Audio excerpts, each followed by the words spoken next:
As the chairperson appointed by the Doctoral Program Committee of Aalto-University-School-of-Business, I declare the doctoral thesis proceedings open.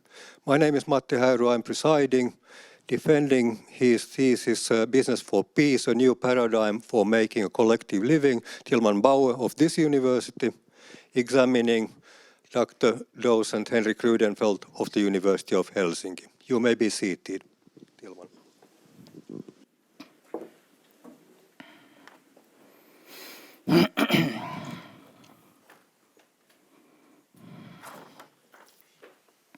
Honored Chairperson, esteemed opponent, dear members of the audience. I stand before you today with a profound sense of purpose, grounded in philosophical exploration that has traversed the intricate realms of business and society. Today marks the culmination of a journey into the very essence of commerce, guided by the normative intention to redefine or rediscover its role as a force for good, for peace. In my doctoral dissertation, I embarked on a quest to unravel the purpose of business, challenging the conventional notion of profit maximization as the sole driving force. It is evident that the pursuit of profit, while traditionally upheld, is at least partly responsible for some of our global challenges. It is within this context that the terms positive impact, sustainability, or responsibility have emerged as attempts to mitigate the negative impacts of business. However, these notions, despite their prevalence, proved to be conceptually insufficient in addressing the complex tapestry of the business-society relationship. Turning to the fertile ground of peace research, I posit a fundamental connection between business and peace. Peace, I argue, is the very substance of any positive impact that business can generate. This leads me to advocate for a paradigm shift, one that places peace at the core of business. In pursuit of this shift, I pose pivotal questions. What is business? What is peace? How are these concepts interconnected? What are the main criteria for a new paradigm for business if you accept that the purpose of business is to foster peace? And finally, how can business foster peace? Before I introduce the findings of my research, I would like to point out that there are three answers to the question of how to foster peace. The first answer is given by peace research. Conflicts can be resolved through mediation and through transforming the initially negative energy of a conflict into positive energy. Conflict transformation is the state of the art within peace studies. The second answer is given by spirituality. It is a fact that the more inner peace we have, whether through meditation or any other means, the more peace we have also in the outer world. These two answers are known. However, there is a third answer, ladies and gentlemen. Business. I argue that business is the biggest contributor to peace globally, yet vastly underappreciated. Business is one of the biggest yet underestimated enablers, creators, generators, and requirements for peace. I mean, just imagine what would happen if all the products and services of for-profit companies would suddenly be removed. We would not have clothes, we would not have food, we would not have construction companies to build buildings, we would not have Zoom, we would not have Google Maps, we would not have airplanes. Whole societies would collapse. On the other hand, there's of course the counter-argument that business is also responsible for many of the problems that we have in our current society, not to mention climate change, inequality, etc.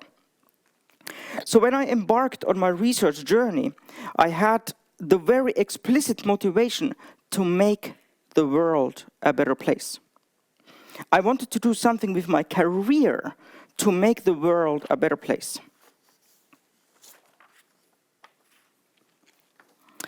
And when I was thinking about what to do, I realized that if I want to have the biggest possible impact, or if we as society want to have the biggest positive impact, then we need to realize even further the potential of business, or for business, to be a force for good. And this brings me to the first research question. It is in its simplicity, what is business?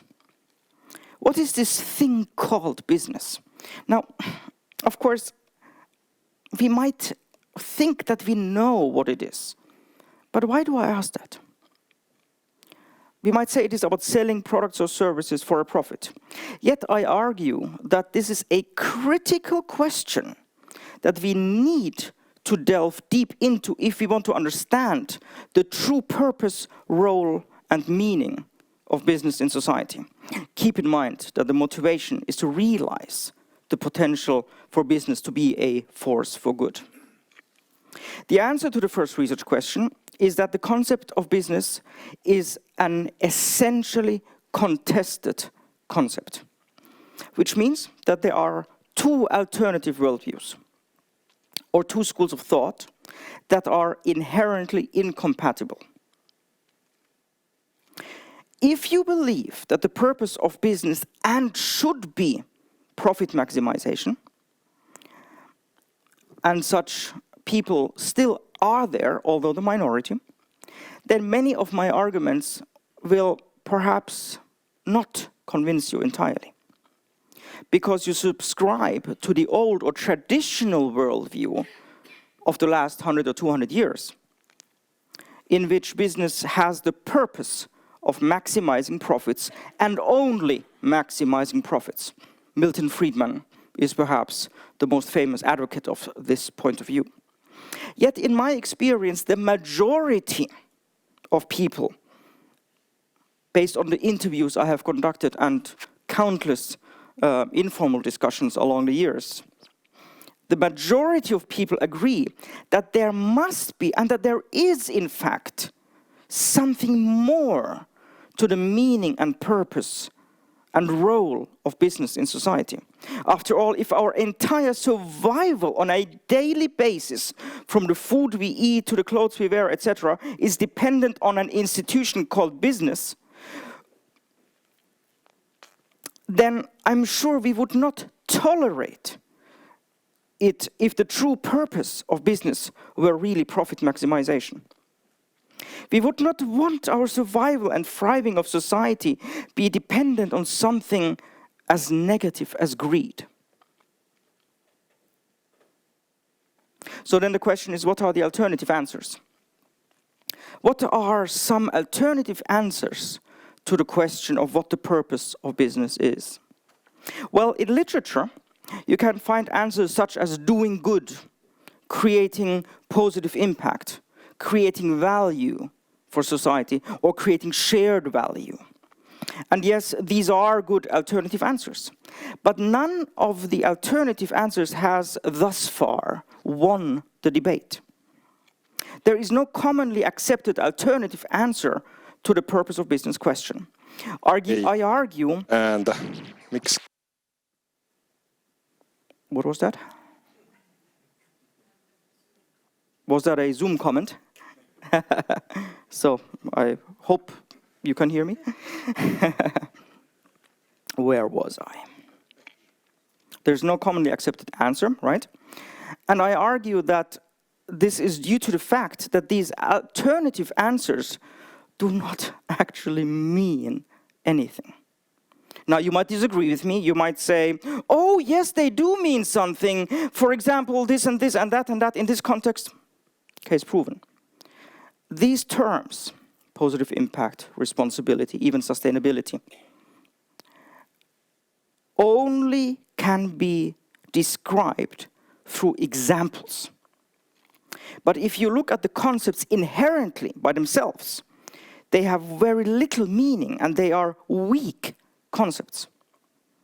And I believe that this is why they have not gained, none of them has gained a majority. None of them has gained a majority or consensus as the answer.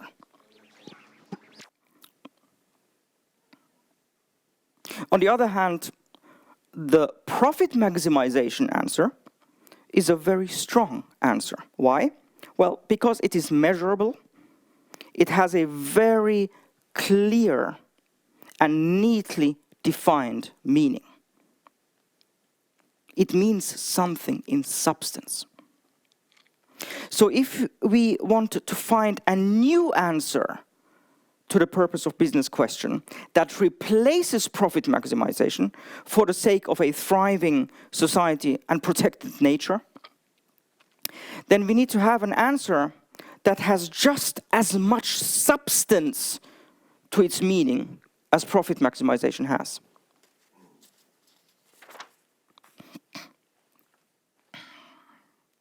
So the next question is, what could this alternative answer be? Let's come to that in a moment.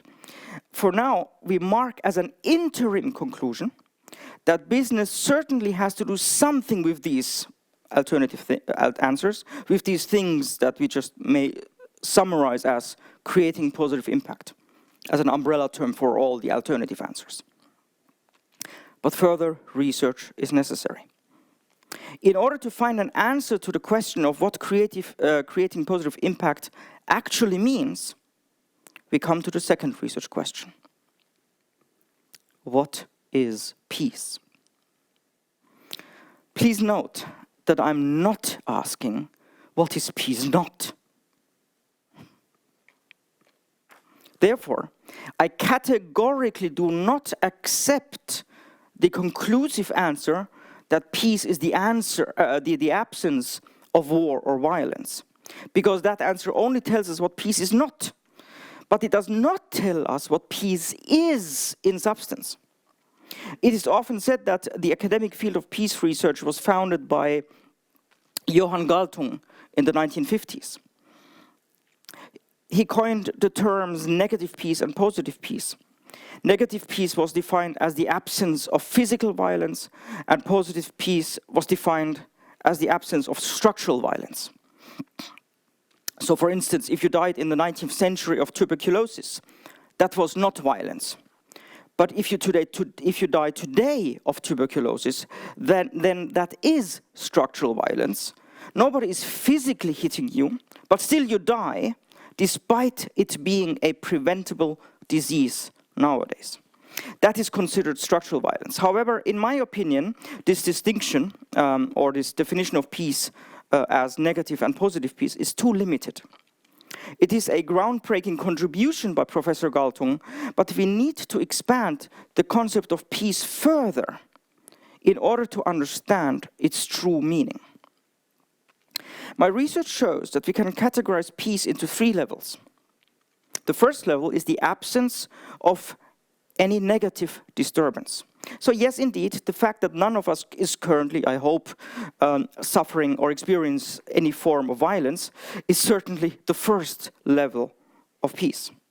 So I define weak peace as the first level, as the absence of any type of violence. The second level, which I call strong peace, is then the presence of any positive values or ideals or virtues that we want to have in society. So this includes things like food, clothes, justice, health, well-being, sustainability, education, and so on. In short, all the things that make society work. Think about the chairs you're sitting on, right? All those things. But even that does not go far enough, in my opinion. So I suggest defining a third level of peace, which I call holistic peace. Holistic peace is the moral, trans-rational, spiritual and holistic understanding of peace. This includes an inner dimension, it includes a higher purpose, it includes recognizing that we as human beings, yes, we are rational, but we are so much more than just rational.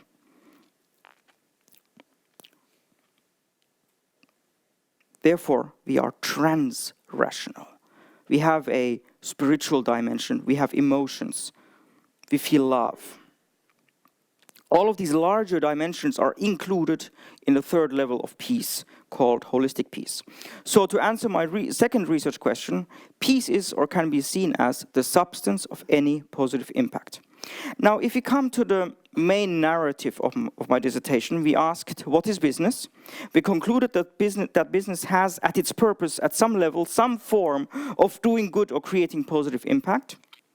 And now we have concluded that creating positive impact means, in substance, fostering peace.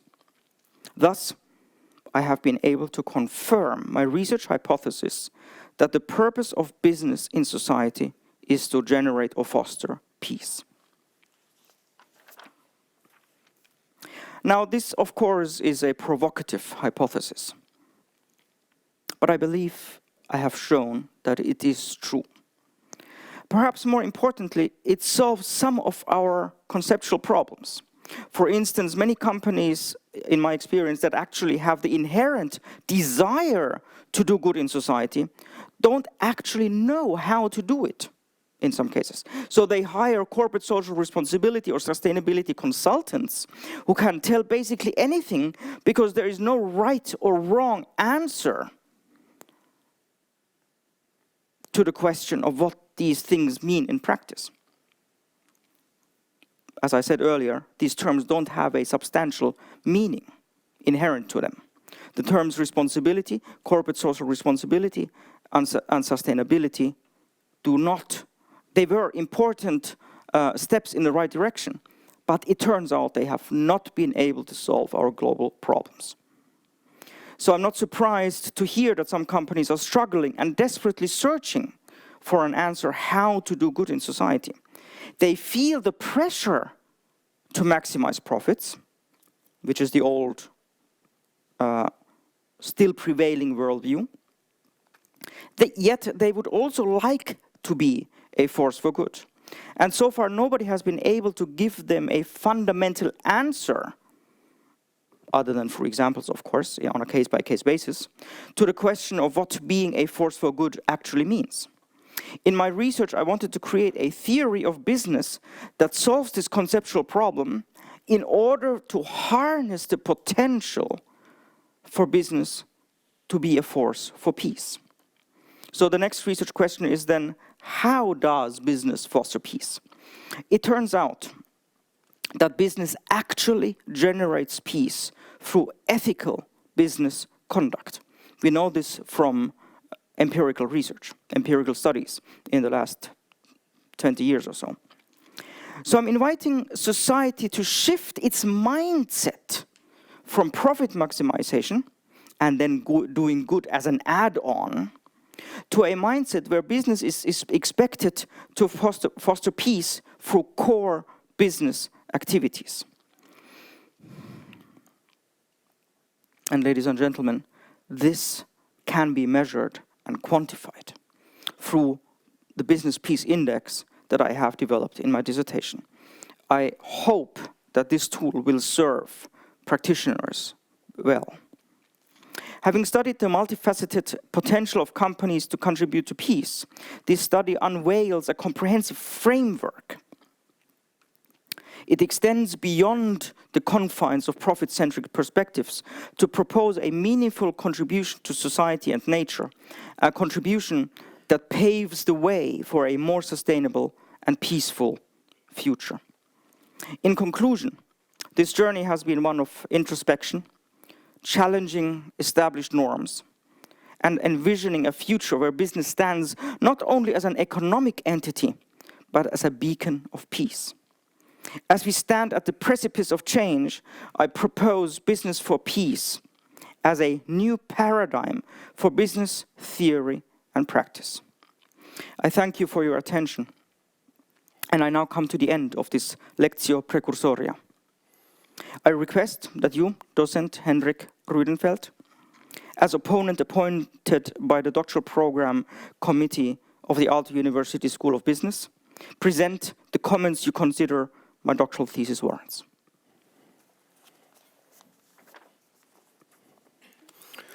In my beginning remarks, I wish to describe the project of Mr. Bauer's dissertation in the context of different lines of inquiry it engages with. Bauer's aim is to provide a theoretical, philosophical, and conceptual study of the potential of business to foster peace.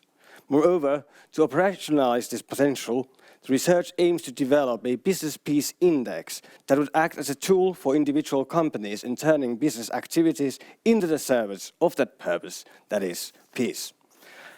The central hypothesis and the main argument of the work is evident from the start.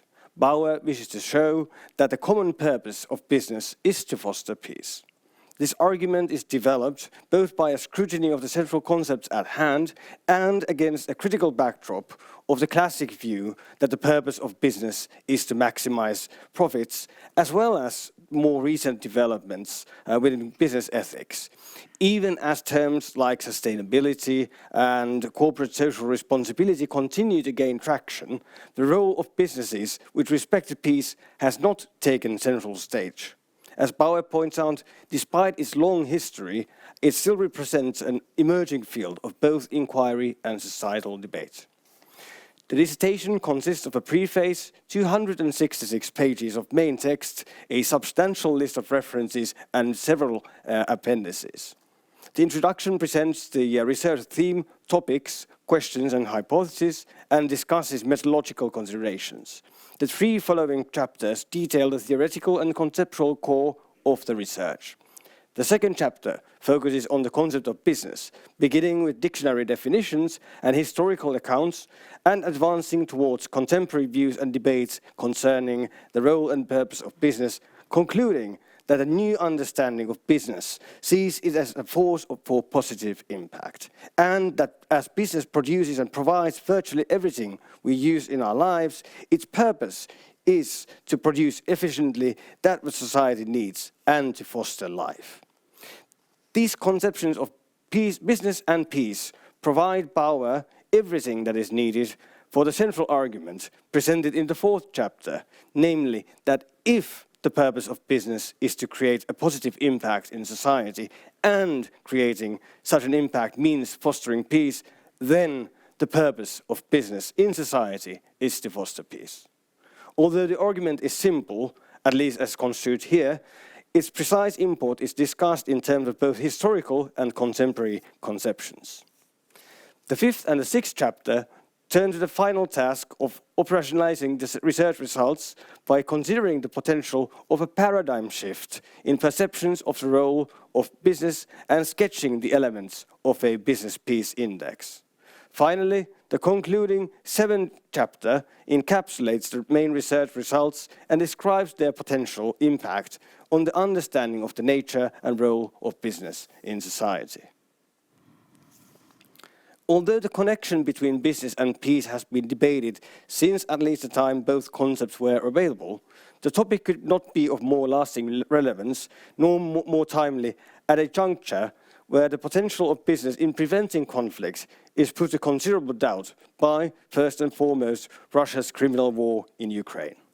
Moreover, the aspiration to bring theoretical notions of peace to bear in business practice amounts to a novelty.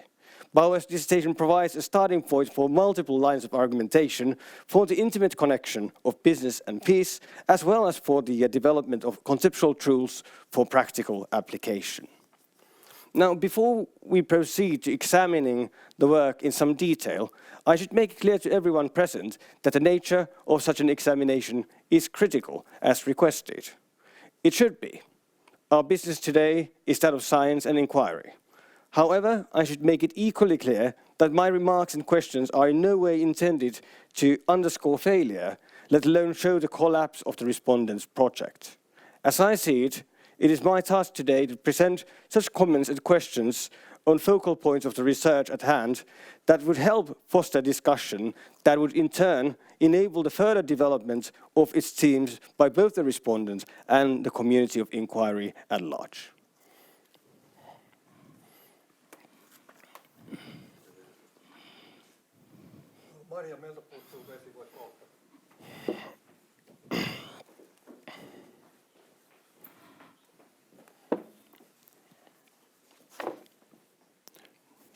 While we are getting water, let me begin with a warm-up question.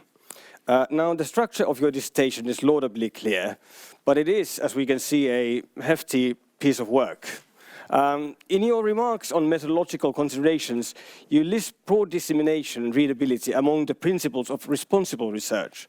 Why have you decided to present your research results in the shape of an extensive monograph? First of all, thank you very much.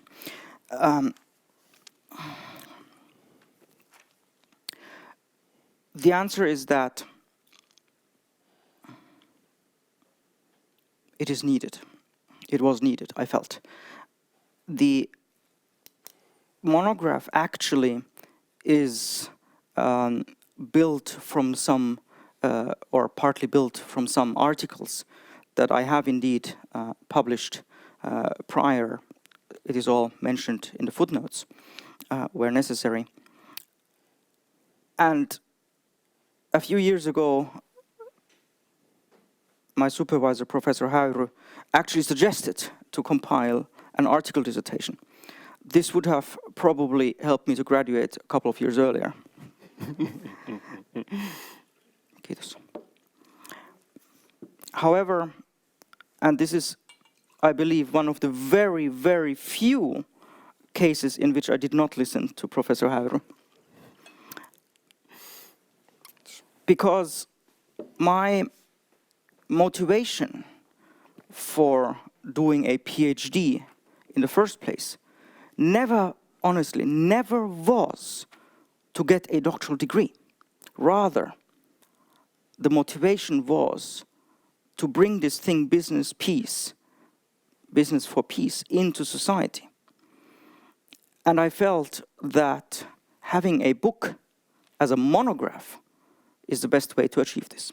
Time will show if I was right. Very good. And I do agree that the monograph tends to be a sort of an underappreciated form of presenting research results nowadays. Moving on, your introductory chapters include an extensive and I think very well argued discussion on the standards of high quality and responsible research. As it is nowadays fashionable to promote self-assessment on all levels of education, I would like to pose the following question for reflection. How would you see that these standards are exemplified in this work? Sorry, could you repeat that, please? How would you see that the standards and the of high quality and responsible research that you discuss are exemplified by your work?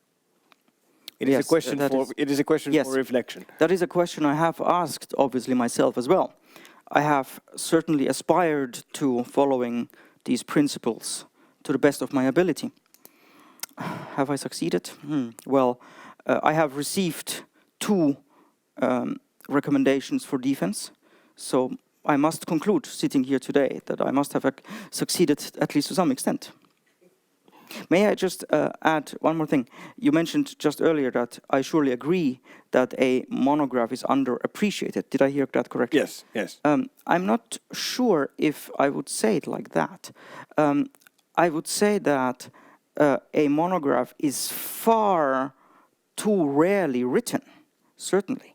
And I would invite the academic community to write monographs more often. But is it underappreciated when one is actually written? I'm not sure. I hope not. I hope it is appreciated. Well, I think I was referring to the kind of mechanism and structures in place that tend to promote article publications, because that's where we get our, points, and the system awards you from articles. In that sense, certainly. Yeah. Absolutely, yes. So definitely that is one of the reasons why we are pushing our PhD students nowadays to write article dissertations rather than monographs, especially as monographs are being published by the university series, which don't quite count in the system as a publication of merit, in the sense that somebody would get some actual money from that. So it's the business of universities to produce these articles, and that tends to reflect. But as I said, that has not been my motivation. Yes, very good. Okay, moving on. Let's talk about your materials and literature. You present a comprehensive grasp of relevant materials that represent several scientific and societal debates pertaining to the research questions at hand. However, these materials come from various directions and are not quite limited to what we would view as research literature. What, in your view, is the interrelationship between research and the various other materials included, such as certificates and inspirational quotations and even proclamations by movements such as Zeitgeist? In particular, what is the philosophical role of this material? Why it has been included? The philosophical what? Role of this material. Mm-hmm. So first of all, I would like to state that this was a conscious risk that I decided to take. Again, opting to write a piece that hopefully serves as inspiration for society, not only to engage in a debate, but also to hopefully take action towards a more sustainable and peaceful future. So yes, there certainly is or are many sections which do not directly serve the purpose of argumentation. I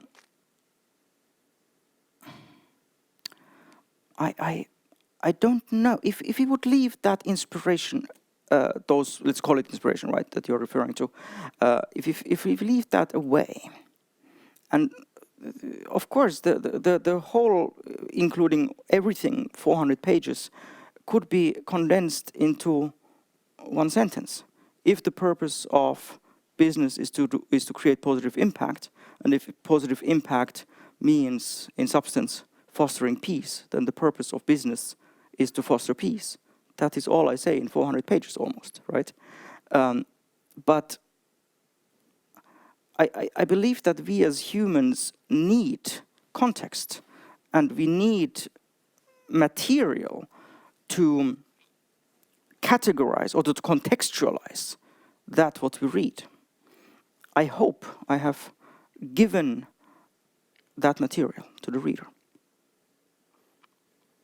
Well, thank you for confirming also that my sort of short presentation of your main arguments seems to have been along the right lines in the previous talk.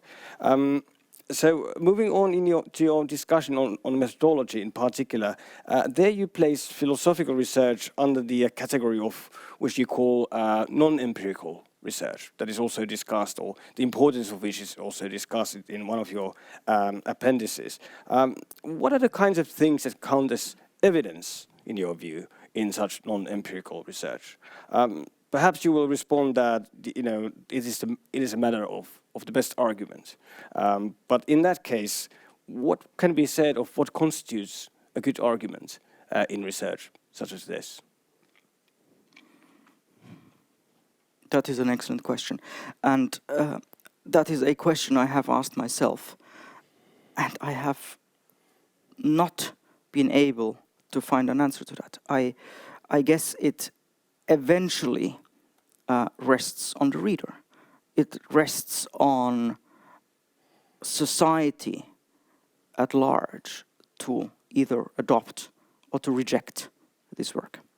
Does that answer your question? I'm sorry, I don't think I have a better answer. Well, it is a very difficult question, obviously. I mean, what are the grounds? I mean, how can we show that a particular line of argumentation is good in a kind of non-circular fashion? But what would sort of distinguish the kind of good argumentation presented here from just simple rhetorics, say, that is, could be accepted by the society at large, but it is sophistry of some. Of course, yeah. So, of course, a good argument is based on a premise and a coherent argumentation. It is logical. It is. There is no there are no logical flaws. It takes into account, to the extent possible, as much as possible of the existing knowledge. It places the argument in the context of that knowledge. What else? I think those are the main things. Good, good. So what would you say, and I'm sort of moving towards my next question, which concerns your main hypothesis. What would you see that is the role of empirical data in this kind of non-empirical research? Mm-hmm.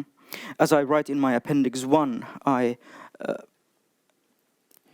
certainly believe that, especially within business studies, especially within organization and management, we need much more theoretical, conceptual, philosophical research or non-empirical research. If we do empirical research, then by definition, we are limited to insights that in some shape or form already exist in the data. So if we want to come up with or create or develop something entirely new, what nobody does anywhere, then empirical research by definition is not suitable. And that's why I opted not to do an empirical study of going into companies to check to what extent they actually foster peace nowadays. No, I wanted to present a purely theoretical argument, which then afterwards, as a second step, can be studied also through empirical research. Good, good. Good. Okay, well, moving on to the central hypothesis then, which is presented on page 15 in the form of, and I'm quoting, the purpose of business is peace, to generate peace, to foster peace, and to contribute to all levels of peace, and to be profitable at the same time. End of quote. What is the way in which a hypothesis such as this can be defended? In particular, as the hypothesis is here formulated not in the normative ought form, say that the purpose of business ought to be peace, but rather in the descriptive is form, that the purpose of business is peace. Is it not an empirical question whether or not the purpose of business is peace? That is indeed an excellent question. I have thought about this a lot. And I have come to the conclusion that I respectfully disagree. I believe that the purpose of business is peace, not ought to be peace. Because the level of analysis is strictly theoretical, philosophical, and normative. In other words, I am not claiming that peace can be found empirically in answers to the purpose of business question. Rather, I came up with this fictive analogy that I hope may illustrate my point of view. Imagine a society in which 100% of people believe that, and yes, this is a simple example, believe that the purpose of a hammer is to scratch one's back. Now comes a philosopher who claims that, excuse me, ladies and gentlemen, the real purpose of a hammer is to hit nails. And that the meaning of hammers has been misunderstood. Now, is it more appropriate to say that the purpose of hammers ought to be hitting nails? No. The purpose of a hammer is to hit nails. Even if we transport, ourselves to a few hundred years further, and, hammers are rediscovered for scratch, the purpose of a hammer is to hit nails, even if nobody thinks like that. In other words, even if it is not the prevailing understanding. This is what I attempt to argue in my work. So if you were to state that the purpose of business ought to be to foster peace, I believe we would encounter a number of problems. What are the requirements in order for business to have the purpose of fostering peace? What are these when are these requirements met and when not? Who decides what the requirements are? How would the business world need to change in order to have as its purpose fostering peace? I believe that these questions are either unanswerable or at least very, very difficult to answer. However, if we agree that the purpose is to foster peace, and we know from empirical research that business already does foster peace, then we can proceed to venture into empirical studies of how to increase that peace impact of corporations. Now, clearly, this brings up the question of the locus of purpose. The purpose of something can either exist in the heads of people, in the minds of people, or purely on a theoretical level. I agree with you that peace as the purpose of business ought to be on the minds of people, but on a logical level, it is. I hope I have addressed your concern. Well, I think we're going to be returning to this concern a bit later when we discuss your chapters in more detail. But I'm wondering about the hammer analogy here. I mean, so what makes it the purpose of hammers to hit nails or draw nails, as opposed to scratching one's backs, if nobody has the purpose of hitting nails? If nobody... It's design. But then you're saying it could be used for such a purpose, but it is not its purpose. Certainly business can be used for profit maximization, but it's simply wrong. We know since prehistoric times, trade or commerce was an alternative to war. And it has been so for hundreds of years. Hundreds of years ago it was accepted, according to the hopefully convincing quotes that I have presented in my work. It is only, from a historical perspective, a tiny amount of time, 100 or 200 years, when we have apparently, as society, forgotten this notion. So, in terms of thousands and thousands and thousands of years, peace being the purpose, versus maybe 200 years, profit maximization being the purpose, which one is more convincing? And coming back to the hammer example, design, I mentioned design. The hammer was designed originally for hitting nails.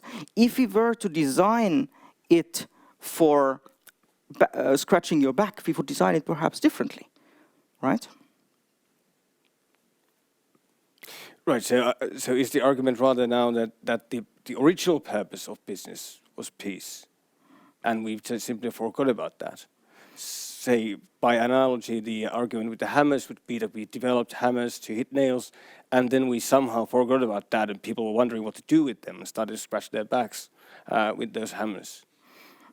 So yes, the original purpose, indeed, but not only the original, also the current one. Also, in terms of the effects, if you look at, as I mentioned, we know from empirical studies that business fosters peace. This is an empirical fact. If it's ethical business fosters peace. And if you just look at this wonderful, peaceful moment here right now, what enables this moment? We are wearing clothes, we are sitting on chairs, we got here by public transportation or cars or airplanes. These are all products or services of for-profit companies. So we just need to have kind of a different perspective. If we shift the perspective, we see that in essence, everything what business actually does is to contribute to peace. And there is now the, in terms of the historical perspective, recent development, which has been perhaps guided by, now this is an entirely different debate. Is it human nature to be greedy or not? Maybe this is also something that you either believe yes or you believe no. I personally believe in the good nature of human beings. If you subscribe to the Hobbesian view, then you might perhaps argue differently.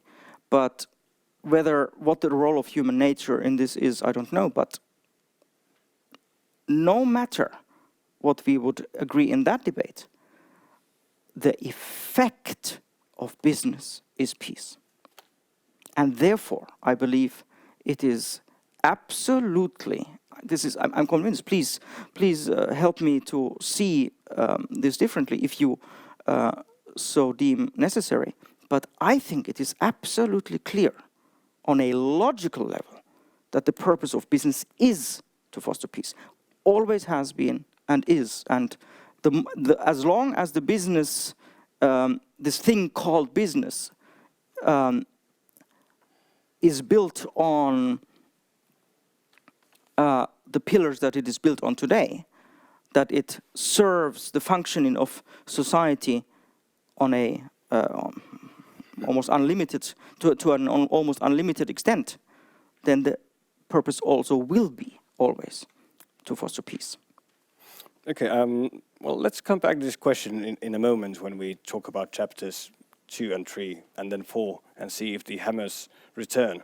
I have one question in between and moving sort of from the theoretical and conceptual development from your first chapter to the second and third main chapters, which both begin with etymological considerations of business and peace, respectively. So you qualify these considerations by reference to the issues related to the so-called etymology fallacy. But what do you see as the role of etymology in philosophical argumentation, especially as you provide quite a bit of discussion on etymology with respect to both business and peace? Well, it is not proof, but it is evidence. It is evidence of how a term has been originally meant to be used. And the etymological fallacy suggests that it is not enough to rest there. We also need to come to a detailed analysis of how a term is discussed in present times. But I hope I have done that. Good. Well, let's keep moving and go towards the main arguments sort of again and see if we're going to be ending up with, scratching each other's back with those hammers. The second chapter discusses the concept and role of business in society, and there you argue that the maximization of profit fails as a general theory of the firm or of the business purpose of business. However, it is also argued that being responsible as a purpose of business does not suffice as a conceptualization of business and its purpose. Sorry, could you repeat that? So you argue against the view that just being responsible is enough of an account of the purpose of business in this chapter. Now, before I'm going to ask you this question, let me note that this is going to be the only question, I think, pertaining to the second chapter. So as to provide you a bit of opportunity to answer at some length. On page 79, you conclude, and I quote, that to develop an alternative general rather than context-specific theory of the firm, we need a general yet specific and meaningful answer to the purpose of business question. However, when alternative accounts of similar sort of generality fail, it could be asked whether we are wrong to search for a general theory that is of such specific nature in the first place. In this chapter, it is very convincingly proposed that business do have a purpose, that the role of business is to efficiently produce what society needs. But why does this purpose need to be characterized in any more specific terms? Could it not be that businesses have purposes as varied as the purposes and needs of human beings? Say the last sentence again, please. Could it not be that businesses have purposes as varied as the purposes and needs of human beings? Sure, certainly. If we cannot look into the minds of individual entrepreneurs or business owners or shareholders. One person might forever be personally motivated for profit maximization. Another entrepreneur might start a company to satisfy his grandmother, whatever, right? We cannot look into the minds of individual people. Do you agree with me, however, that some of our global problems are caused by the business world? I assume yes. Yes, yes. Then we need to look, what is the reason for that? And I believe that this profit maximization notion is one of the reasons for the problems. Why? Because we see doing good, which includes not polluting, etc., as secondary, while profit maximization is seen as primary. And this dilemma is unreconcilable, logically, right? And you can only try to come up with a trade-off, maybe reducing profits a little bit in order to, right? But it's always a trade-off. And it is never possible to reconcile fully this trade-off between profit maximization and doing good. And this dilemma, this trade-off, is, I believe, the reason for the problems. So in order to solve this dilemma, we need to have a new theory for business, which will eventually be also, or will hopefully eventually spill into the minds of individual entrepreneurs. It is, I think, helpful to look at the notions of sustainability and corporate social responsibility. In the 90s or 80s or 90s, these terms were discussed already by some. But if at that time we would have asked individual entrepreneurs, then nobody would have had a budget for responsibility or sustainability at that time, almost nobody. Yet today, 20 or 30 years later, these terms are mainstream, at least from a certain size onwards, because society expects it from companies. And I believe that peace today is in the same position as responsibility and sustainability in the 90s. This is not something I can prove, but I think the evidence clearly suggests that, and I do not think we need to wait again 30 years. I think things move much faster nowadays. So in probably less than 10 years, I believe that peace will be a mainstream topic in business, because it solves the conceptual problems, as I suggested in my Lectio Precursoria as well. It gives meaning to this thing called business that is, first of all, in line with reality on a logical level and in terms of effects. And it helps, I believe, to solve the global problems. Just to mention one thing, polluting is an act of violence towards nature. And responsibility, within the notion of responsibility, it is nowadays considered acceptable to reduce pollution or CO2 emissions by a certain number of percent, by a certain percentage. Yet, and this is a quote from academic literature, being less bad is still bad. So we want to entirely shift our focus to how to be more good and not just less bad. Okay, thank you. I'm broadly in agreement with your criticism of profit maximization as the theory of the firm, as well as of the more recent trends in business ethics and responsibility and corporate social responsibility. I'm just wondering if we really need another general theory of the firm.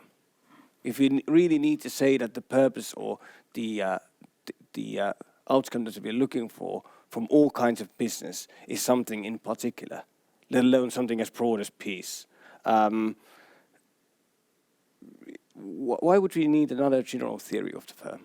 Because if you look at the discussions in companies and academia as well, then there is, in my experience, always, without exception, the underlying implicit or sometimes even explicit assumption that, yeah, but we still need to maximize profits. Yet, this idea of profit maximization is actually nowhere stated. It is just an idea that we currently believe in. The law does not postulate profit maximization. Now, some people say, of course it does not, and some other people say, oh, really? Right? So some people are still surprised. The law simply says that shareholders or investors have a right to an adequate return to investments. But adequate return on investments does not mean maximized return. So it is an idea that we believe in. And this is disseminated through consultants, through academics talking in society. It is, the theories have an impact, apparently, whether we can measure it or not.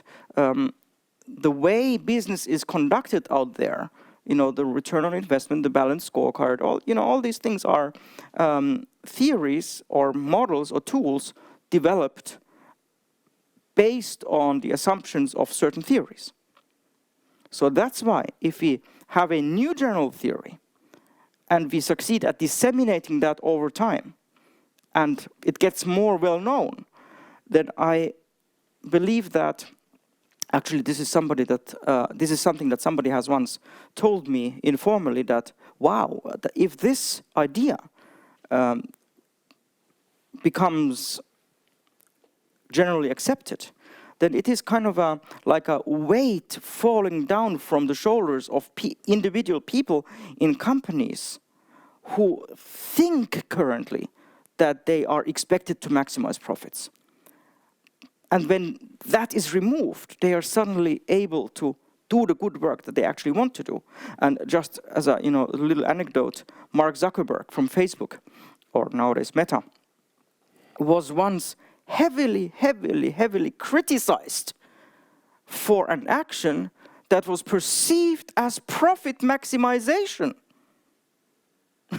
Right? So isn't it clear that we as society have already ventured into a time where we are ready to accept something else than profit maximization as the general theory of business? So if I try to encapsulate your response, in order to overcome the previous theories, we need another theory of similar generality in order to create, also as businesses tend to operate by measures, in order to create new practical measures to estimate success, you need another account, another theory, another general theory of the firm. Mm-hmm.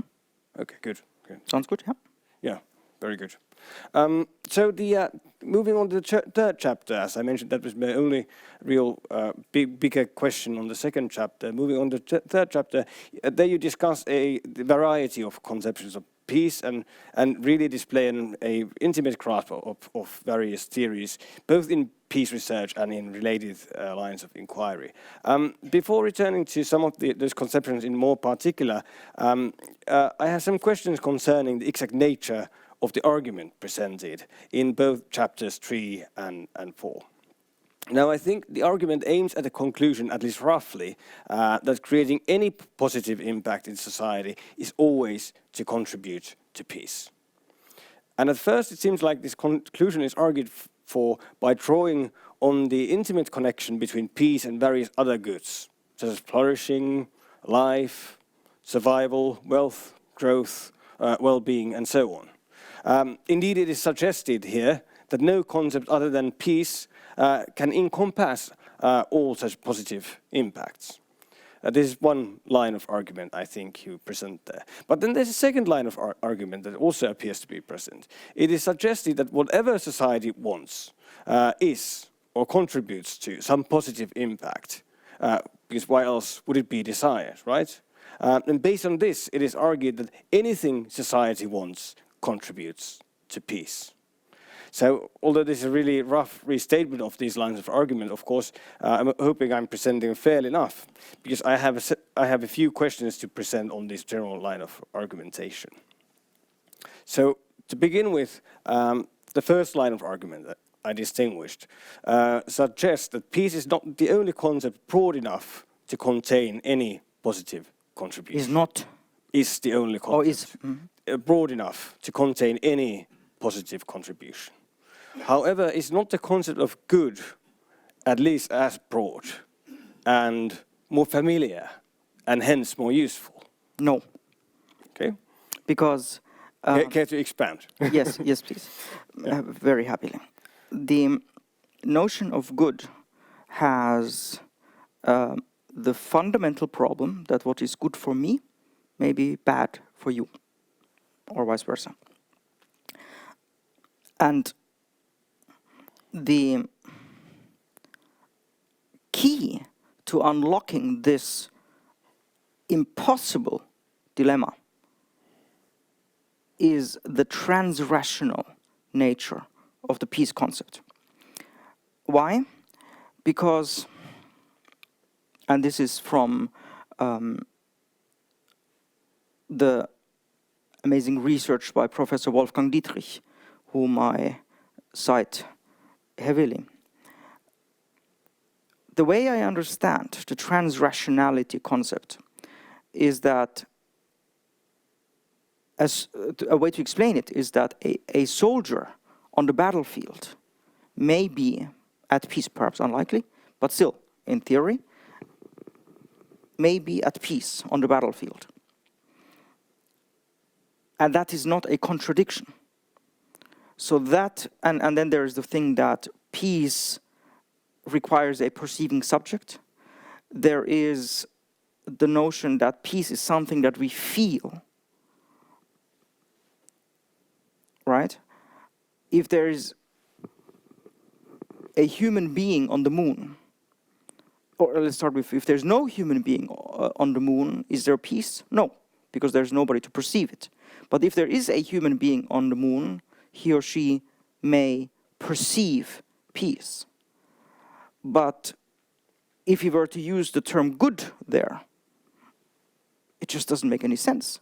The rocket or the whatever there is may be good or not, but that has nothing to do with the question if there is peace or not. Does that answer your question? Well, I can agree that peace and good are different terms, but I was suggesting that good might be even more encompassing than peace with respect to whatever it is that we,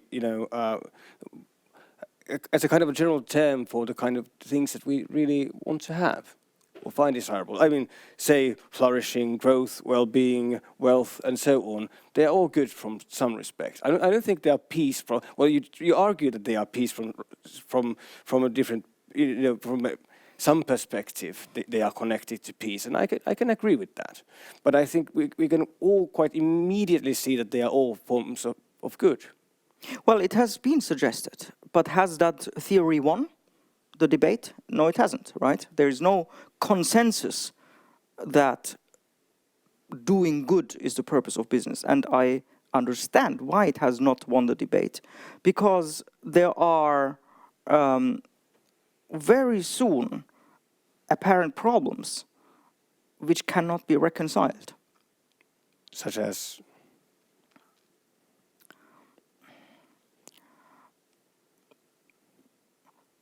A dilemma, a trade-off, where one action is good for one stakeholder but bad for another. So why doesn't this occur with the concept of peace as well? Because it is transrational, and it, from peace research, we know that every conflict is always reconcilable. Every conflict is always can be always transformed. This statement is a fundamental pillar of peace research, but I have never seen such a statement regarding the concept of good. I have never seen a sentence that everything can always be made good, or however it would be stated. Yeah, actually, indeed, I wonder how it would be stated, because I think there we are approaching the core of the issue. I don't really have a good statement to be presented here, but I'm just wondering. Which demonstrates my point. Sorry? Which demonstrates my point. No, I mean, I'm wondering if we return to the issue of a soldier in the battlefield being at peace with themselves, say, you could say that the good operates in a similar way, right? There's a condition of good for him or her in that context, but then what does that mean? In the external context is not quite as good. What does a good condition mean? Does that refer to the quality of the gun, the quality of the clothes? It's impossible to reconcile that. With what? With these questions. What does it mean if a soldier is in a good condition? Is he strong? There are many questions we can ask, and it is ambiguous which questions we ask and what the answers are. Right, so you mean that the concept of peace is more specific than good? Specific and general at the same time, precisely. Right, so we have an easier way of answering the question of why there is peace with respect to the soldier? Is that it? Yes. But doesn't it make it less encompassing than good? That was my original point. No, because it is also more general. It includes the peace we have here today. Is this situation now good? Ask yourselves. Is this now good, or do we have no peace? Right? The peace is the more general term, which at the same time actually means something. Okay. Well, let's move on and see if we can make some more sense of that by another question. So let's put it poignantly. So the first line of argument suggests that the concept of peace is the only concept broad enough to encapsulate all these forms of good. Does it then encapsulate war as well? I mean, could a war make a positive contribution to society? That is a personal question. I personally would say no. Because war is never compatible with peace, just like fire and water are not compatible with each other. Does not mean that they are opposites, does not mean that they are related. They are different elements, yet they are not compatible. So I would say no. But of course, this is a very idealistic statement. Right. So, well, consider, say, a revolutionary war against an oppressive authoritarian government. That wouldn't be a positive contribution to society. Revolutions change the people on top, but don't change the system. And it is a very good question if we have more peace after a revolution or not. History tends to show that we have less peace after a revolution, which does not mean that change is not necessary. Of course, change is necessary in such circumstances, and we as humanity need to continue to develop. Does that answer your concern? Well, not really, because, I mean, of course, you can imagine at least, and there are some cases where revolutionary war has led to a different shape of government, for example. Horrible things happened during the French Revolution, but eventually that led to kind of democratic conditions. You could say some things, even better things about the American Revolution. Let's not get stuck to the empirical details, though. Let's think about the whole concept of revolutionary war leading to democratic, attempting at least to overthrow a dictator, leading hopefully to a democratic resolution.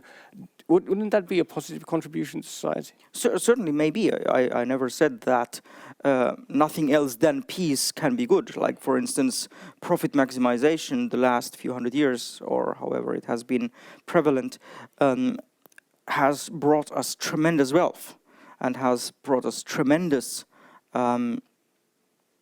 success and well-being and health and prosperity. So I'm not saying that these other things, and we may even include revolutions in this, cannot have any positive impact. But I'm just saying that the substance of positive impact, if there is positive impact, is peace. So you mean, let's try to rephrase your response this way. So war could be a positive contribution or a positive if it leads to peace? No, I did not say that. War is violence, and violence is, in my personal view, by definition, something undesirable. And no, I do not believe that there would ever be a situation in which war is the only solution. I'm not saying that war has never been a solution, but as an idealist, and I may quote the late Nobel Peace Prize winner Martti Ahtisaari, who has been in the media lately. He says that peace is or said some years back, peace is a question of will. Peace is always possible. Doesn't mean that nothing good ever came out of something bad. But I believe we as humanity, we as society, can do better than we have the last few thousand years. Well, I mean, let's see if we can, approach this issue from another direction, considering what I distinguished as a second line of argument there. So you suggested, or you suggest that that whatever society wants is or contributes to some positive impact, and hence contributes to peace. But the critical word missing there is net. I'm not saying you should say net impact, but yes, that was correct what you said. But what the net impact is another question. Right. Yes. But I mean, this is the argument presented in the third chapter that the yes. Yeah. So whatever society wants is or contributes to peace because it contributes some positive impact. Well, I'm going a bit philosophical here. Recall More's criticism of Mill's utilitarianism, which maintained that happiness is the desirable outcome. Roughly, More said, from the fact that people desire happiness, it doesn't follow that happiness is desirable in the sense that it ought to be desired. Is it really so that anything that is desired by a society is by the same token a positive contribution?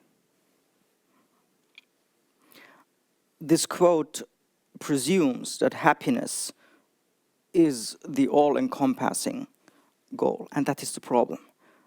That's why we need to put peace there, right? Peace is the all-encompassing problem, because if you say happiness, then if we have one banana, one orange, and two people want to have this one orange, then happiness, full happiness, is a very difficult, if not impossible, goal.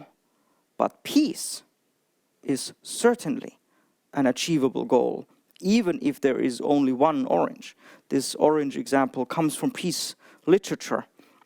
I don't think we have now a few hours to go into that, but suffice it to say that peace research has solved this problem, and it is not compromise. It is going deep into the positions, into the desires, into the wants, into the needs of each party.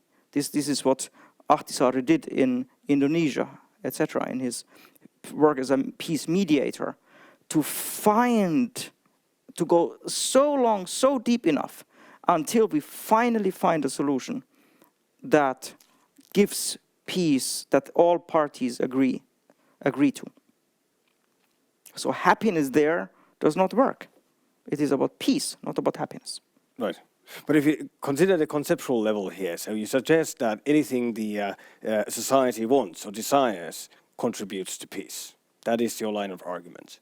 And I'm merely asking, is it really so that anything that is desired by a society is really a positive contribution?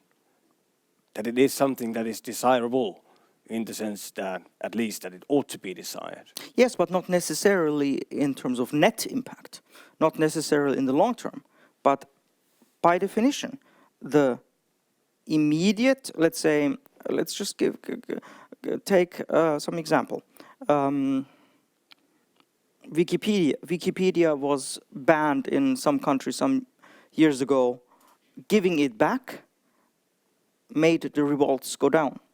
So the immediate effect, giving society what it wants, leads to more peace. Well, what if society desires war?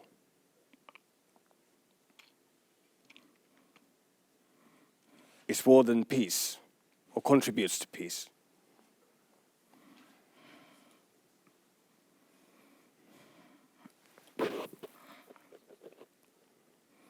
If society desires war, then indeed that would lead, and if it gets then war, it doesn't, right? It doesn't desire war. But if we assume, for the sake of the argument, that it would desire war, society as a whole would desire war, then it gets, and then it gets what it wants, then that is that, cool, I got what I wanted. I have more peace. Net impact, again, is another question. If I die because of what I got a second later, the net impact is pretty negative. But for that 1 second before I die, I have more peace, yes. Okay, so war can contribute to peace. That sort of brings us back to the question of, again, on the conceptual question of the good peace issue here. So if it is, I think we are approaching the point where peace is becoming rather encompassing in the sense of good, and then also with the similar consequences that you pointed out. That what is good for me might not be good for you, and so on. Pulling considering from the perspective of different groups, stakeholders, however you want to conceptualize, there is no overall good. But there's no overall peace either. In some sense, some decision contributes to my peace, because we desired war, and we got war, we got more peace, right? But at the same time, I was killed. So I didn't get much peace in that last minute of my life, right? So the net negative is dawning on me. I think we are approaching similar issues, as you mentioned, in relation with the concept of good. Are you still presenting the argument to replace peace with good?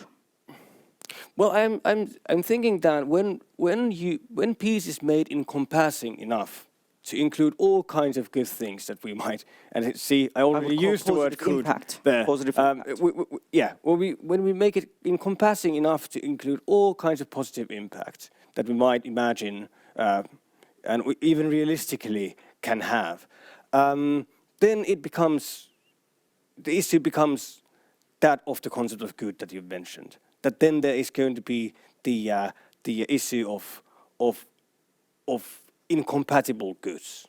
Because obviously we're going to be facing the issue of incompatible goods. What's good for you might not be good for me, and so on and so on and so on. Precisely. And the same thing with positive impact. So I don't think we're making headway. May I use this situation as an example? Yeah.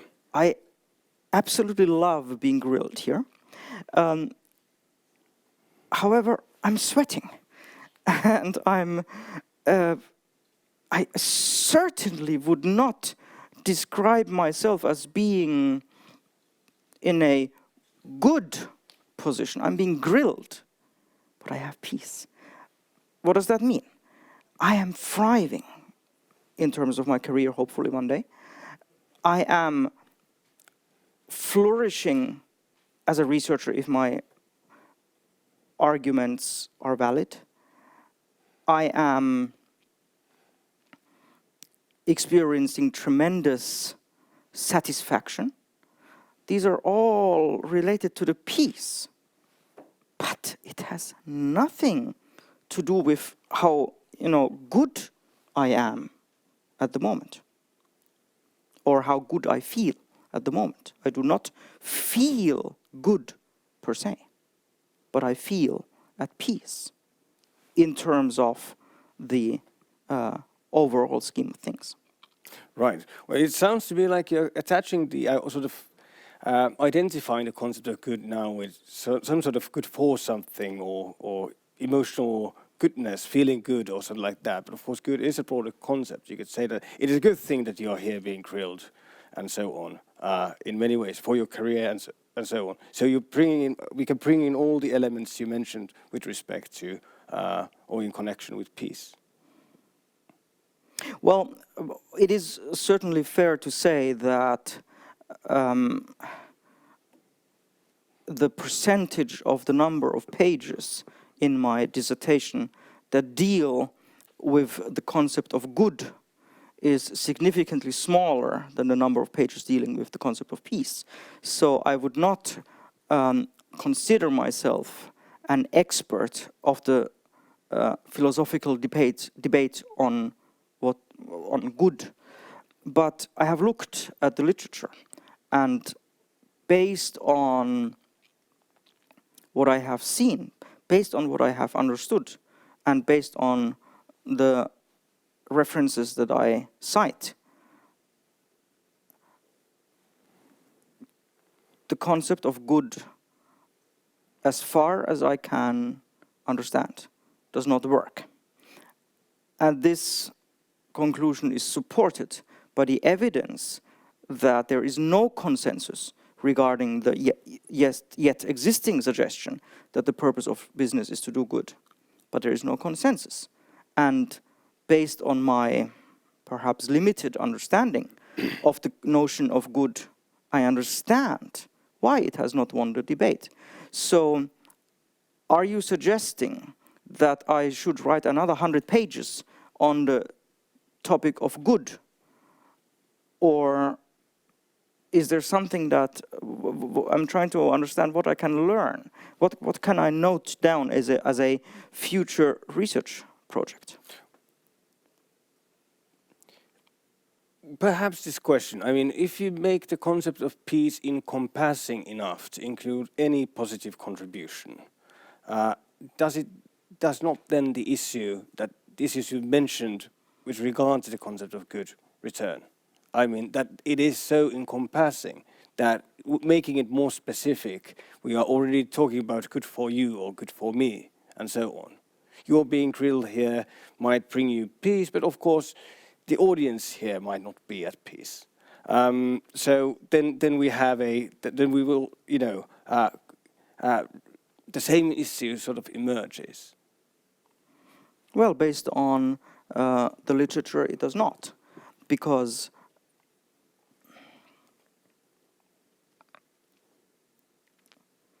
I had a thought in my mind, it just escaped me. Sorry, I forgot what I wanted to say. Yeah, sure. I mean, I'm just saying, of course, there's no consensus over what good is.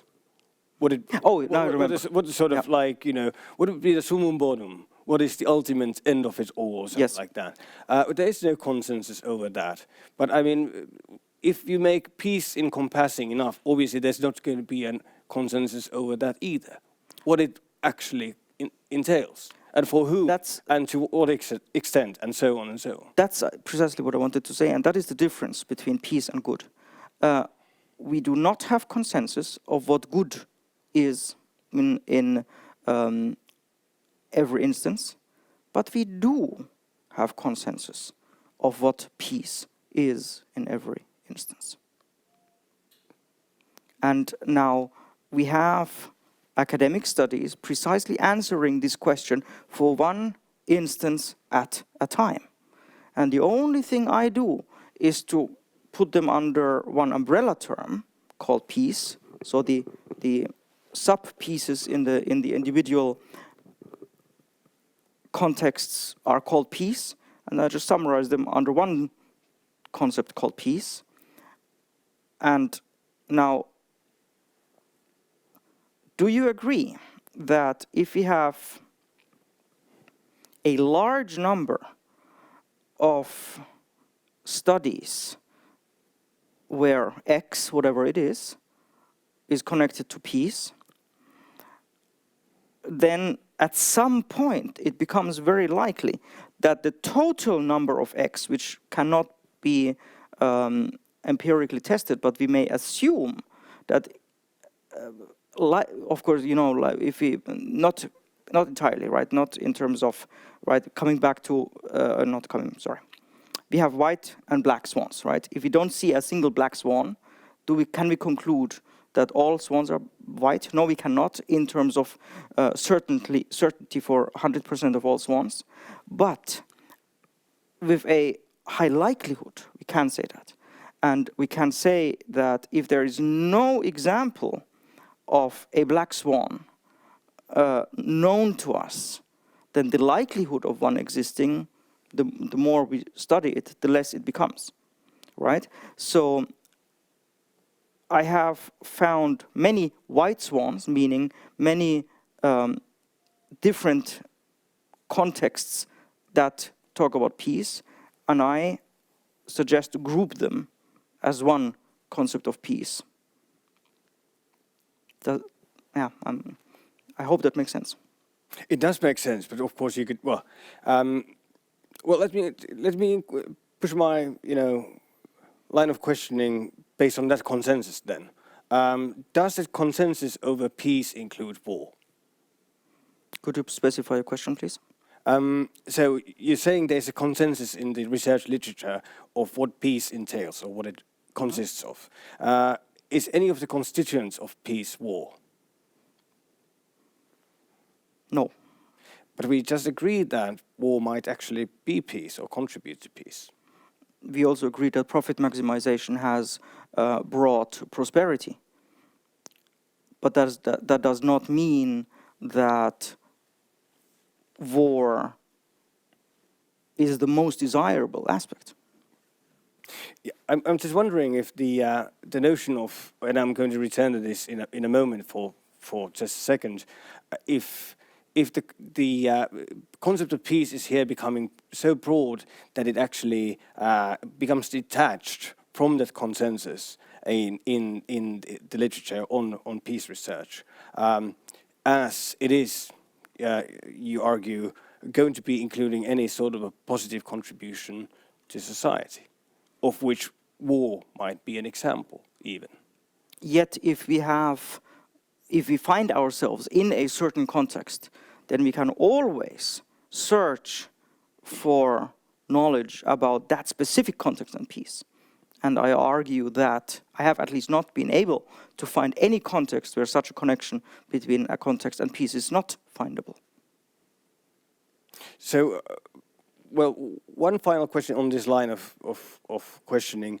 Could something that a society considers positive be without any connection to peace? No. Okay. Let me go to the point that was already sort of prefigured here after this flurry of questions and ask you to reflect on one more point concerning the third and fourth chapter. So you discuss all these conceptions of peace and produce your own understanding. So you begin with Galtung's famous distinction between negative and positive peace and proceed Dietrich's 5 families. You also provide this very neat and I think quite possible distinction between what you call non-war, weak peace and strong peace. So holistic peace. Yeah. And arguably all of these provide a kind of a positive contribution to society. I mean, the ones that you've distinguished, or at least they involve the absence of some sort of a negative contribution, say just war or violence. So could it not be that some of these notions of peace also make a negative contribution to society? Or perhaps in other cases, could the lack of a negative contribution result in another negative contribution?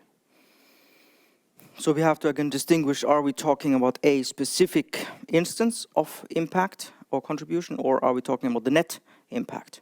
And specific, I begin with specific. so in terms of the specific, if you say that X has a positive impact, then that is a statement which we believe to hold true.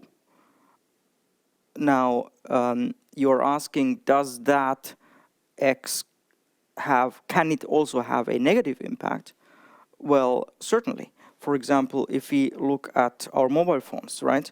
The mobile phone today basically enables the functioning of society on today's level. So it has a tremendous positive impact, yet it also has a negative impact if, just to mention a hypothetical example, it was produced by child labor, right? So that's why we always have to look at the net impact as well. Well, I'm wondering, I mean, so is the question of peace then a question of net impact, in your view, rather than a question of positive contribution?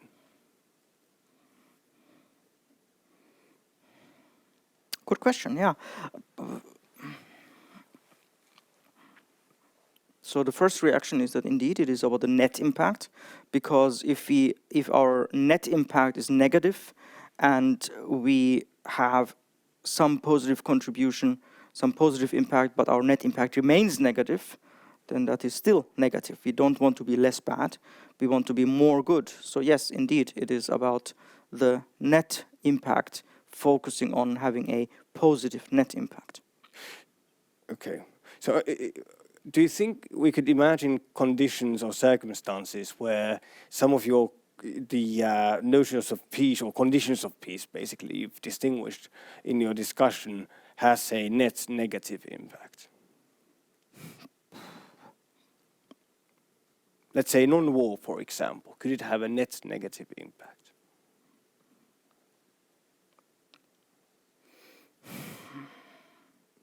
At least I cannot think of anything right now. Right. I'm wondering, I mean, this is a thought.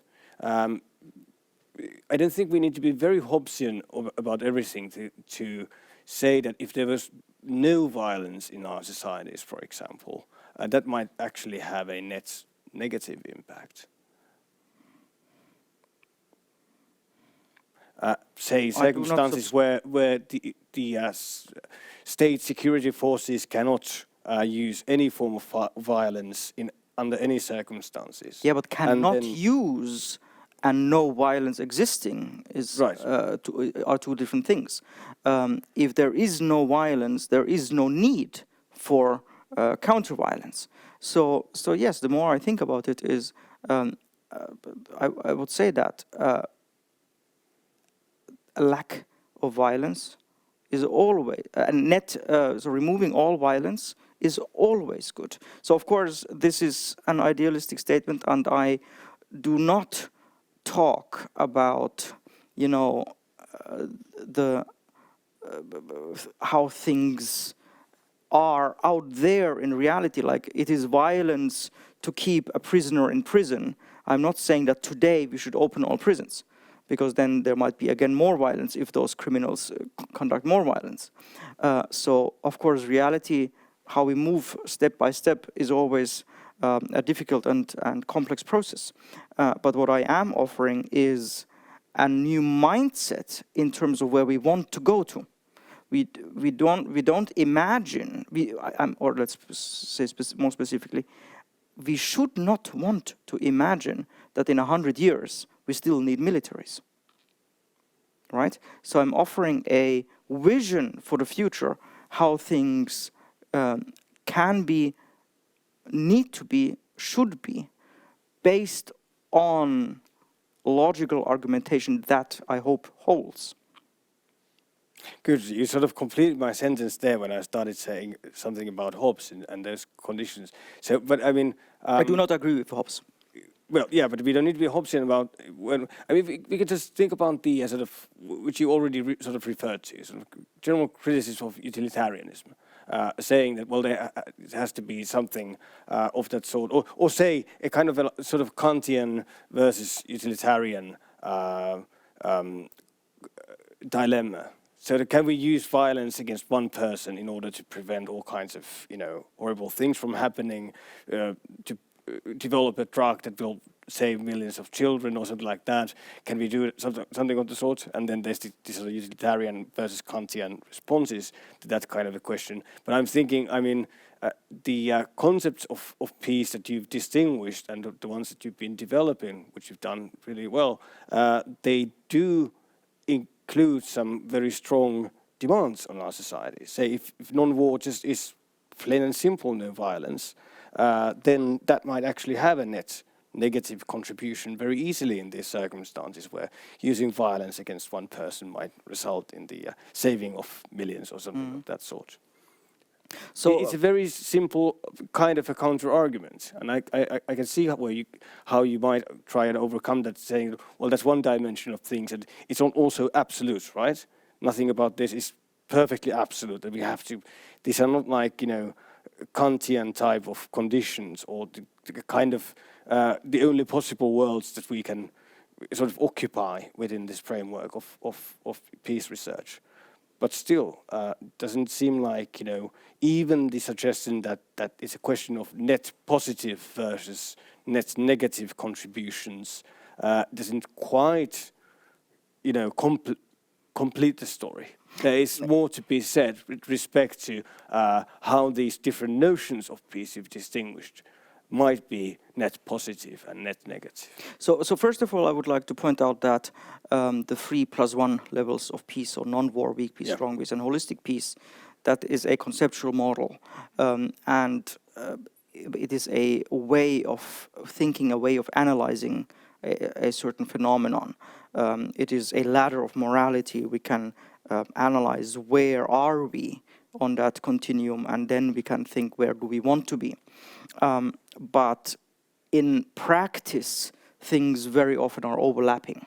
That's one point I wanted to point out. The second thing I would like to say is that, in this discussion, I invite you to think, to imagine what Matti Ahtisaari or a figure like him would say. Would he agree that, yeah, we need some violence? I think he would say that peace is a question of will. This is what he says, right? And what that means is that we have a paradigm shift where we see violence and no violence as a trade-off to just, entirely starting to look for peace and to not give up until we find a way to have peace. But in many situations, now that you brought up Matti Ahtisaari and his work, obviously, he argued in favor of military interventions in some circumstances, which do involve something that is quite other than peace, under any conception. Okay, I'm not aware of that specific example. Let's say NATO bombardments to prevent a genocide. Yeah, but sure. Again, so the way I have studied Ahtisaari's work is that, or in peace research, in peace studies in general, what peace mediation or peace work means is to talk to different parties of a conflict, to continue talking until peace is found. And, if I may come back to this, an analogy of war and peace being likened to water and fire. I mentioned it briefly earlier. If there's a wildfire, and fire representing here war, then indeed the first thing we need to do is to extinguish the fire.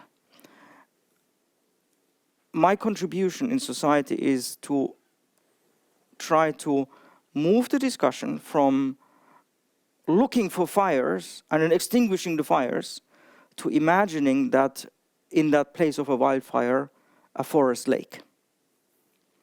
The forest lake indeed is not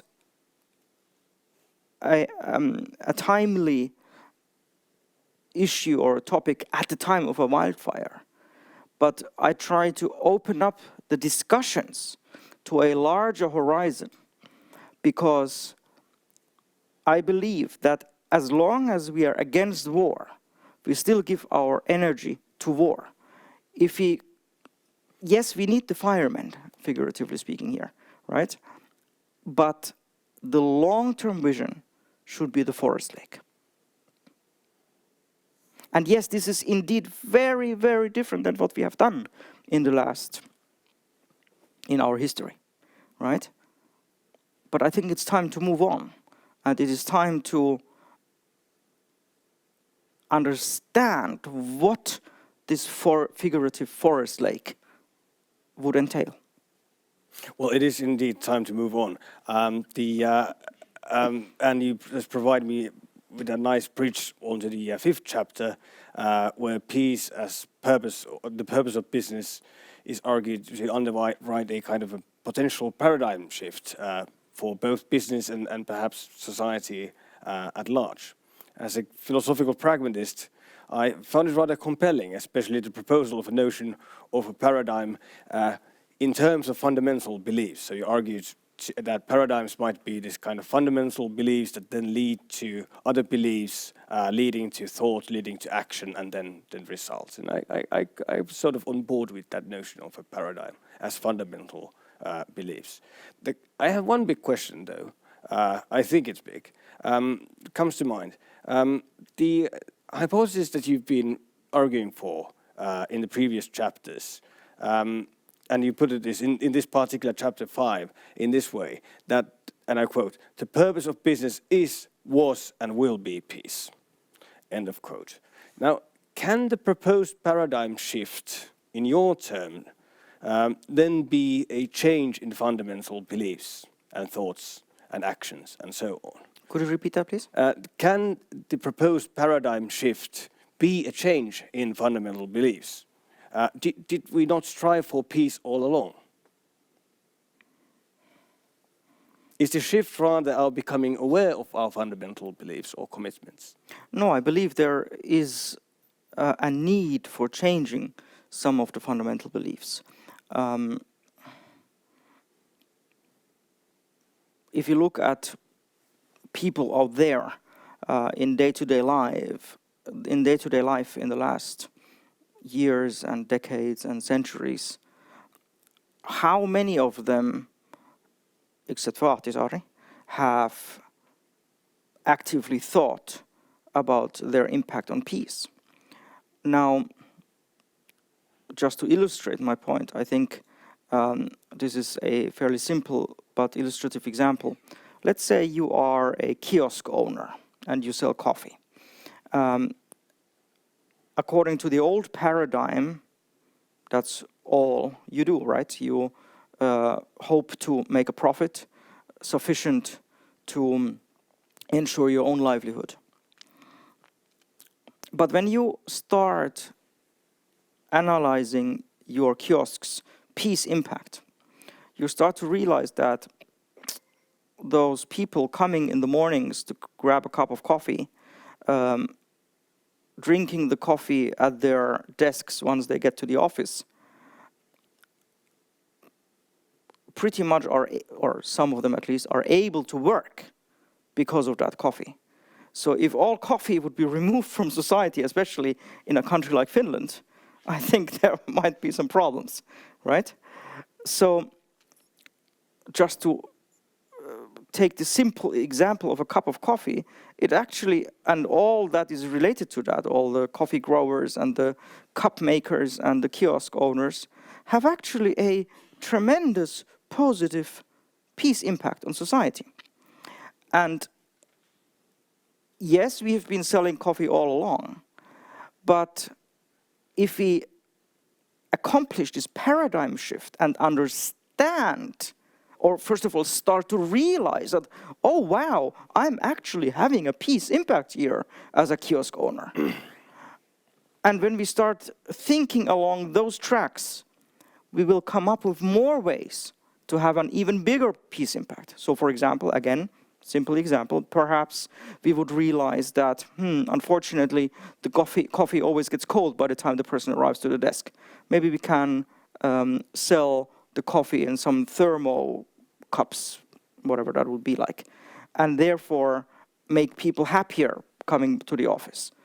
People being happier at the office has, I'm sure, all kinds of positive ripple effects. And these ripple effects, in the end, will lead to a more sustainable and peaceful future. So yes, I believe that a paradigm shift is necessary. It is not enough just to,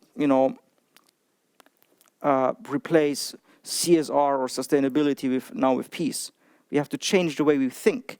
We have to change the way we see our work in society.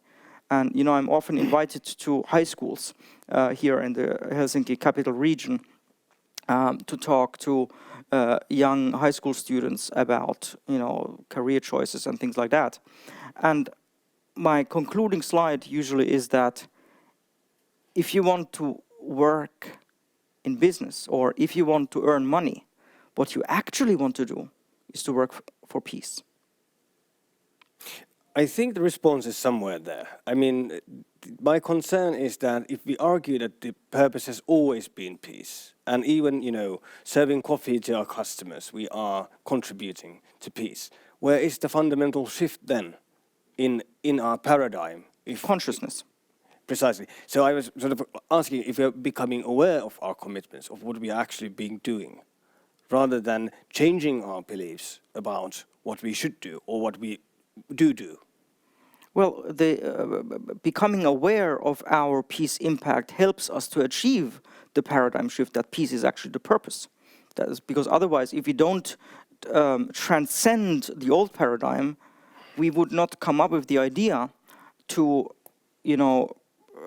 put the coffee into a cup that stays warm. I think we came up with the idea. It's just an example, within right? the paradigm here. It's just an example. Just to maximize profit and so on.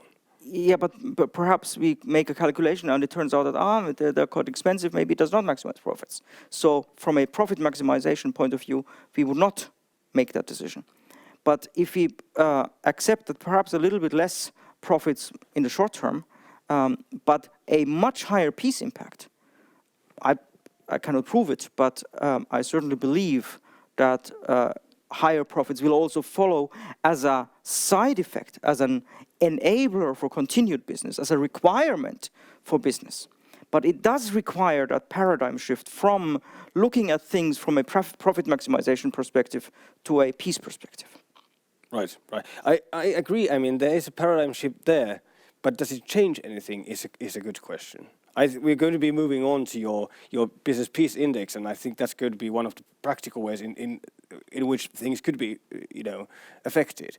But still, I mean, I think the notion of paradigm that you have there is very enticing, and it's a nice one. But then again, is it a shift in a paradigm of that sort, of fundamental beliefs and however we act, if it is sort of what we've been doing all along, even if unawares? I would certainly discuss or suggest that it will change the way we do things. If we look at the Milton Friedman paradigm versus the stakeholder primacy, or shareholder primacy versus stakeholder primacy, the more, or as we move to different conceptualizations of what we do, we also act differently.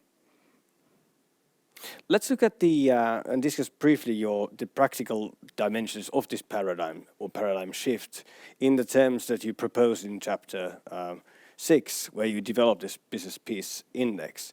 The index includes 8 components. I have them here: purpose, mindset, products or services, ethics, stakeholders, social development, new paradigm, and leadership for peace. I think the discussion in this chapter is quite lucid and acknowledges rather beautifully all kinds of limitations of any undertaking such as this. But I do find myself wondering, and this is really my question, how did you arrive at this particular list of components as opposed to another? That's an excellent question. The answer is a purposive literature review. So it has not been a systematic literature review. I have not scanned systematically all literature, I would not know how to do that. So this is a conversation starter. This is not suggested to be a conclusive answer. It is an initial suggestion for criteria for a business peace index, and certainly more work is necessary to figure out what other components may be missing. In particular, I was wondering about the placement of ethics as one of those components. I was sort of thinking that the whole index is kind of an index of ethics, or it has an overall ethical motivation. Would you like to expand on that? Why ethics also appears as a particular component on that index? So what comes to mind is, first of all, that the 3 levels of peace are a ladder of morality. So peace and ethics, especially on a holistic level, are certainly tightly interlinked.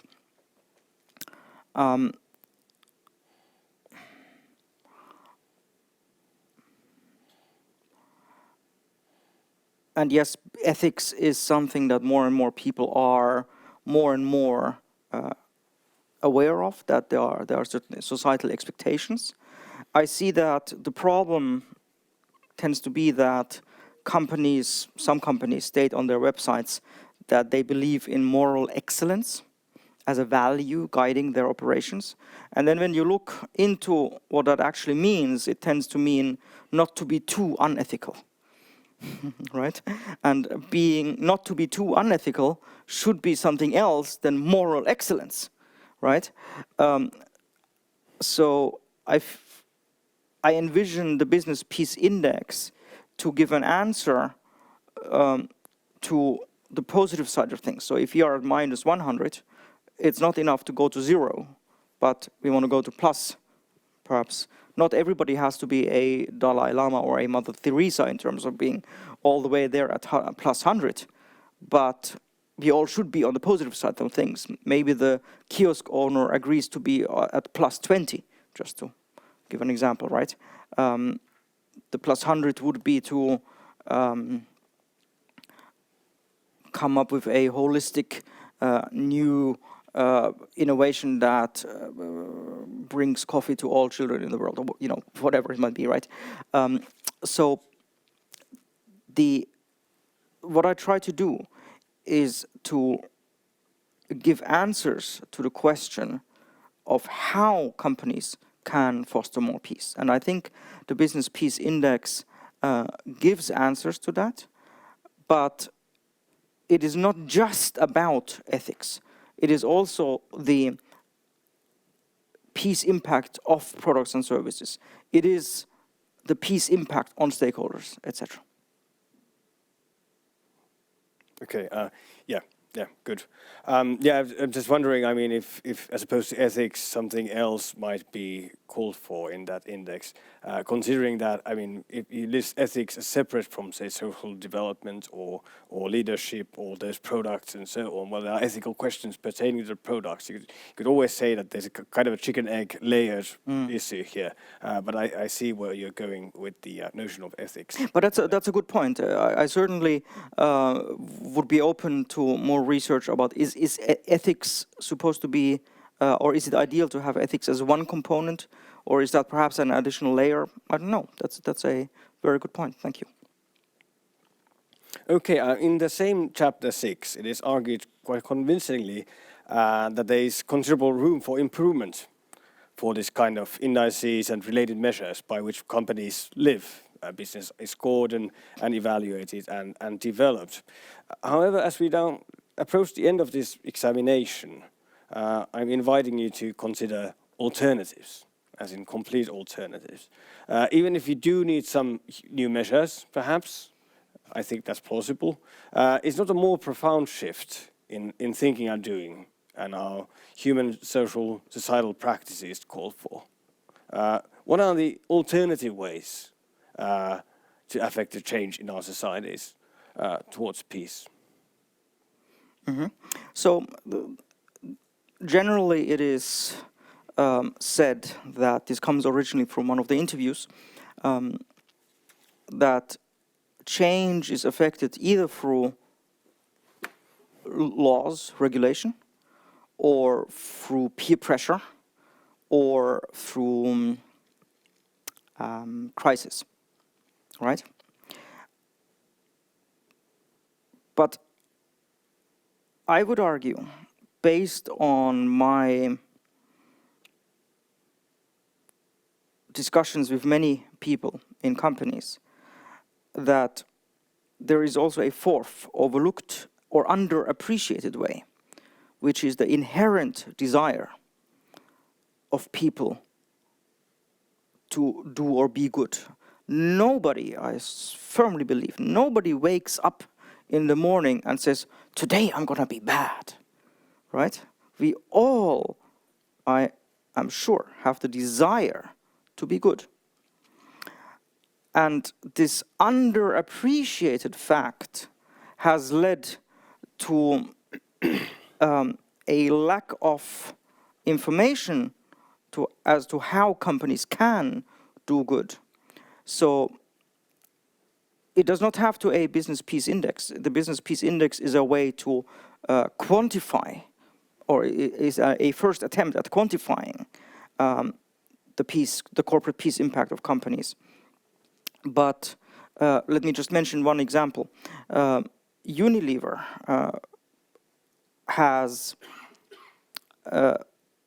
was once talking about how to, first they talked about how to reduce the negative impact of their, I believe it was ice cream packages. And they talked and talked and talked and couldn't find a solution or no major breakthroughs, just maybe here a few percent and here a few percent being less bad, until they switched their mindset. And then they came up with the idea, they realized that the ice cream package, while it's being used, it is always frozen. And when it's not being anymore used, then it can melt. So the solution was to put seeds into the packaging, so that you could actually throw the ice cream packaging into nature and then a tree would grow. So this just as an example, a real example that Unilever came up with. I don't have more details about this. This is just a story that I heard. But this is an example for a kind of a paradigm shift from reducing negative impact to increasing positive impact, for which the business peace index certainly wasn't necessary because they didn't have it. It was not developed at that time.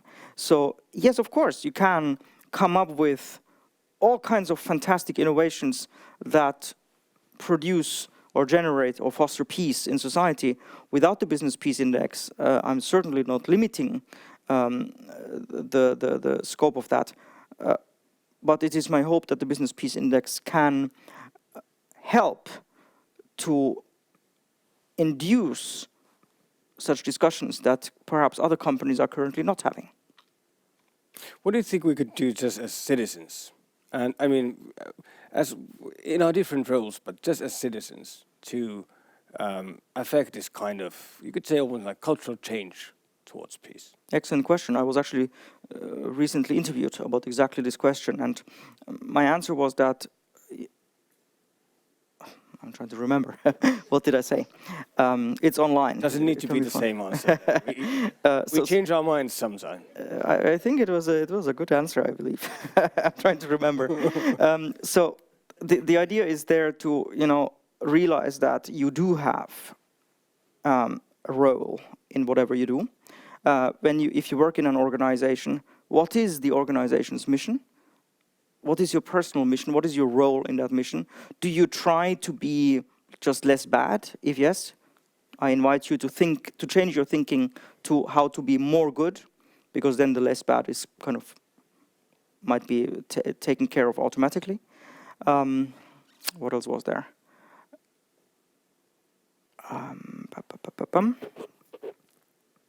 Yeah, it essentially boils down to consciousness about what peace is. It boils down to realizing the peace impact you already have, and then to think of new ways how to increase that peace impact. And I believe this is a relevant question for everybody, including researchers and the academic community, which I addressed in chapter 1.4 when I proposed the paradigm of science for peace.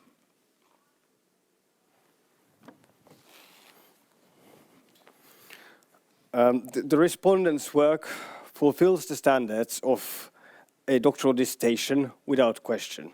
It exhibits a comprehensive grasp of relevant materials in different lines of inquiry. While conceptual and philosophical research such as this inevitably invites criticism and counter-arguments, I am satisfied with Mr. Bauer's responses and will propose to the doctoral program committee that the dissertation be accepted.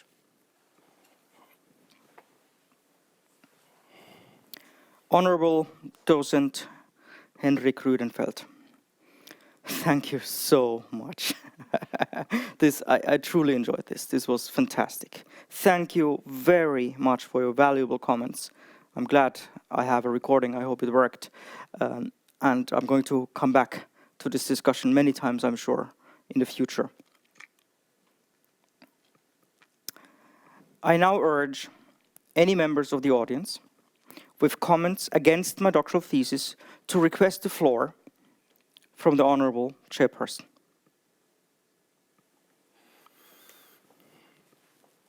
The doctoral thesis proceeding is hereby concluded.